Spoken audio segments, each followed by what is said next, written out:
What's up, everyone? I wanted to make a video talking about DraftKings Pick Six, and what are some strategies I would use to beat it. Unfortunately, it's not available in my location, so I thought I might as well make an educational video, maybe help some people out, talk about what you're supposed to do on these platforms. I think that this is one of my best areas in sports betting, DFS, whatever. I started off on Prize Picks as like my first form of profitable sports betting with $100. Got the deposit match, $100 right there. So I had $200 starting off, like $25 units, and I was able to grow that to 7 grand in like 4 months. And that's what really taught me everything, like variance, profitable edges, math, data, everything is from learning on Prize Picks. So my background in betting is very similar to these kinds of platforms, or very helpful for these kinds of platforms. So without further ado, I'm going to go ahead and talk about how to beat it in UFC. So the first thing to realize is that these are median projections, right? So most players on average are going to be able to get the overs and unders correct at about 50%, right? They're gonna be right half the time, wrong half the time. If you have no edge, like that's just how it's gonna go with median projections. So what do you need to do? You need to win more than 50% of the time. And I went through and I did a 6 pick right here, right? I got the payouts and I put it into an old tool I used to use for Prize Picks, just using the profit, the average it gave me for the 6 out of 6 and the 5 out of 6, and figured out that basically you need to win 62% roughly of your over and unders to have a positive expected value. Now that's an estimate; it's not perfect, but I think it's a good place to start. So here's question number 2: how do we find plays that are winning more than 62% of the time? And this is where the strategy comes in. So I'm just going to go ahead and delete all of the ones I had up, and we'll start with a very good example of this: fantasy points. This is where the most edges in UFC Pick Six. Okay, we'll go to Taylor Lapilus. He has a fantasy line at 86 half. Let's go ahead and look at his metrics. So he's 4-1 to win. Okay, he's going to win 80% of the time. It's pretty good, but we don't really care about that for the purposes of his median fantasy point projection. We want to look at how he's going to win and what he's going to score. So Taylor Lapilus, what's his finishing prop, right? Because finishing gives you a lot of fantasy points. He's plus 300 to finish, which means that by definition he's minus 300 at least to not win by finish. And I'll show you how this works, right? So we'll just go to Pinnacle, one of the sharper books in the world. He's plus 309 and minus 473. So minus 473 plus 309. So he's roughly about plus 309 fair odds to win by finish. Okay, so now we know that. Now I want to know what happens when he doesn't win by finish. So one of the things that can happen is that Vince Morales wins. If Vince Morales wins, that means that Taylor Lapilus is going under his fantasy score. Okay, so we don't really care about that. What we really care about is what happens when Taylor Lapilus wins by decision. So let's look at that. We can go to any app, any DFS app, Underdog, Fantasy, DraftKings even has it now, Prize Picks, any of these apps that offer these MMA props. And you'll see the average across, I'm using Underdog Fantasy right now, but the average across the market is around 75 strikes. Okay. So 75 strikes, and you get 0.4 per significant strike.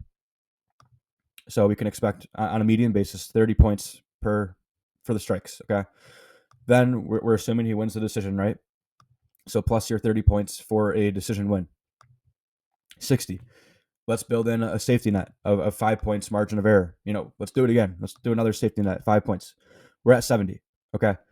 So to me, based on the projections, the market data we have, right, it's clear that Taylor Lapilus 86.5 fantasy points as a median projection is way too high, and all the value is on the under.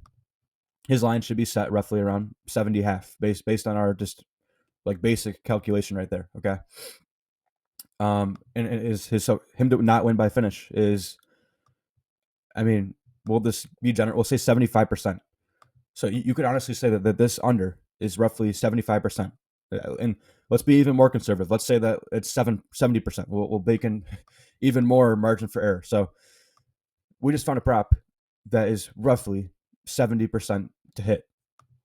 And if we can do that for 6 props, we're going to have a massive edge, right? We're going to have just an insane edge.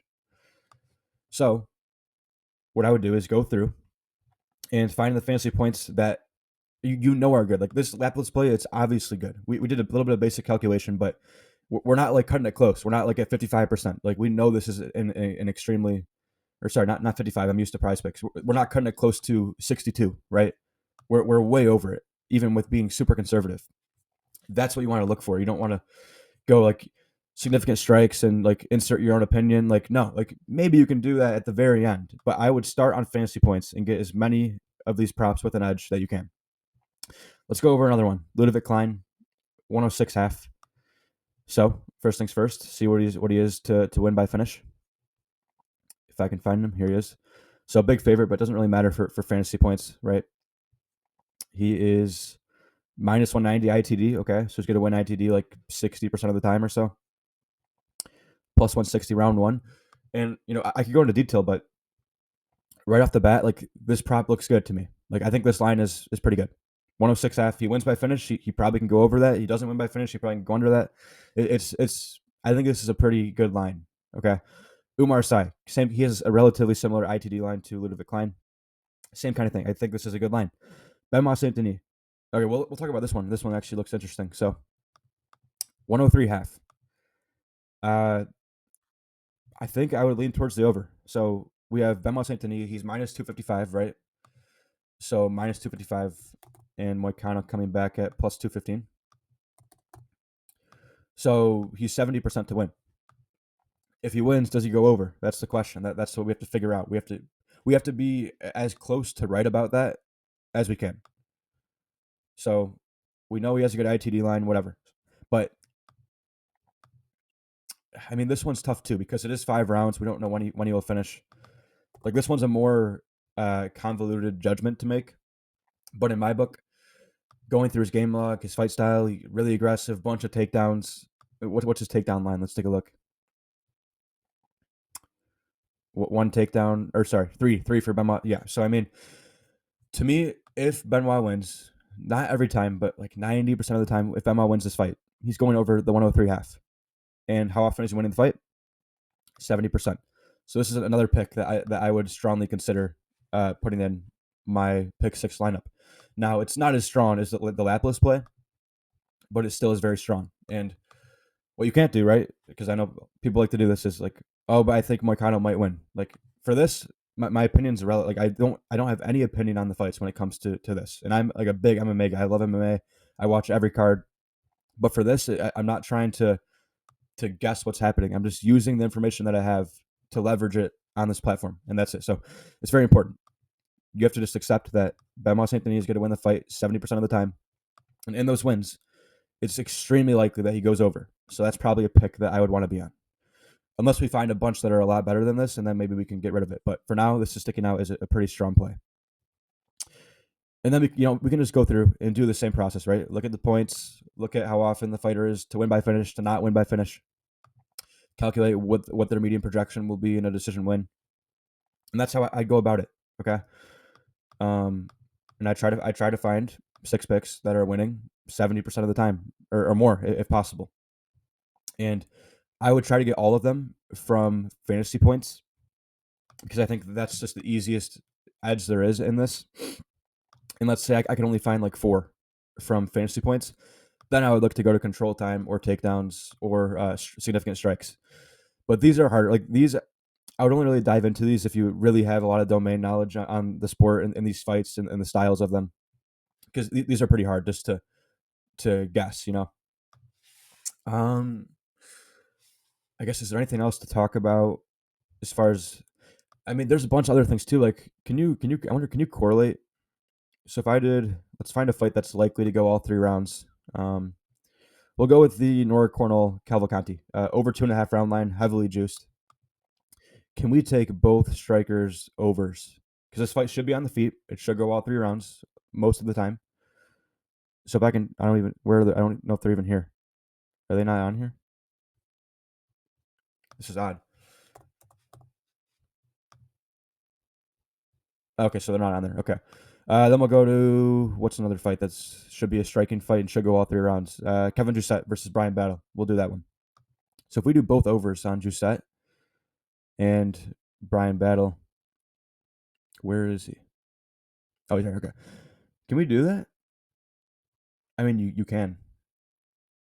This is another angle right here. Is correlation. I didn't know that they'd even let you do that. But if the fight goes all 3 rounds, right? Which it's gonna go all 3 rounds minus 240. So once again, like 60. Like, is this good enough? That's the question too. 245, plus 195.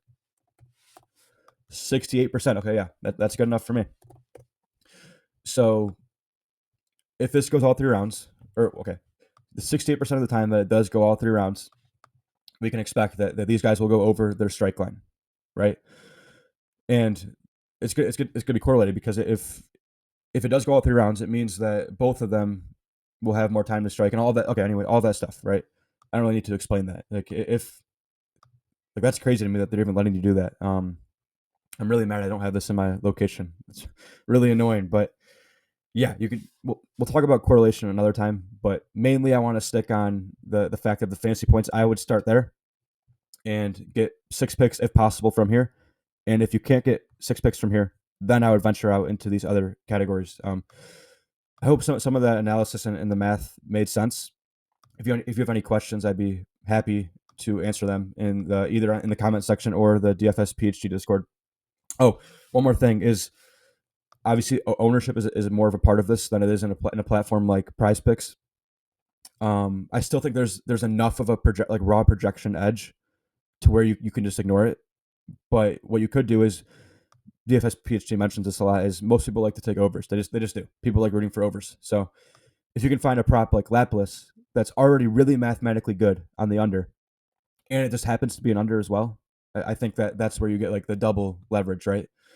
But I think that in a sport like this, where the projections, in my opinion, not even in my opinion, just like factually, are really inefficient, I think that you can just get enough of an edge there to where you don't have to worry about ownership that much. Where in the NFL, it's a lot different. So, anyways, that's going to be it. If you have any questions, like I said, just leave a comment or just mention me in the Discord, whatever.